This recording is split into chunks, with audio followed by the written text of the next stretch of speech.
அதை அப்படியே மெதுவாக தோண்டி எடுக்கிறாங்க. தன்னார்வலர்கள் வீடியோ பார்க்கும்போது பார்த்தா ஒவ்வொருத்தரும் அப்படியே புதையிட்டு போயிருக்கிறாங்க. நம்ம யோசிக்க கடமைப்பட்டிருக்கிறோம், அல்லாஹ் நினைத்தால் இப்படியும் கூட ஆக்க முடியுமா? ஒரு இன்ப சுற்றுலாவுக்கு செல்லக்கூடிய இடம், பார்த்து ரசிக்கக்கூடிய ஒரு இடம், மனைவி மக்களோடு பிள்ளைகளோடு போகக்கூடிய இடத்துல இப்பேற்பட்ட ஒரு சூழ்நிலையை உருவாக்க முடியுமா?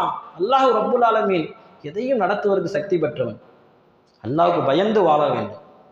அல்லாஹ்வுக்கு பயந்து வாழக்கூடிய மோசமான காலகட்டத்தில் நாம் வாழ்ந்து கொண்டு இருக்கிறோம்.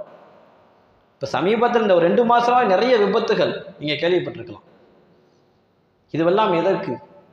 நாம் முன்பு வாழ்ந்த மக்கள் அழிக்கப்பட்ட விஷயங்களை பார்க்கும் பொழுது ஷுஐப் அலைஹிஸ்ஸலாமுடைய கூட்டத்தினரை அல்லாஹ் ஜல்லஷானதை எப்படி அழித்தோம் என்று சொல்லும் பொழுது ஃபஅஸ்பஹு ஃபீ தியாரிஹிம் ஜாசிமீன், காலையில் அவங்க எல்லாருமே முழங்காலிட்டவர்களாக இருந்தார்கள். பெரிய ஒரு சவுண்டு, பெரிய இடி சத்தத்தை அல்லாஹ் ஏற்படுத்த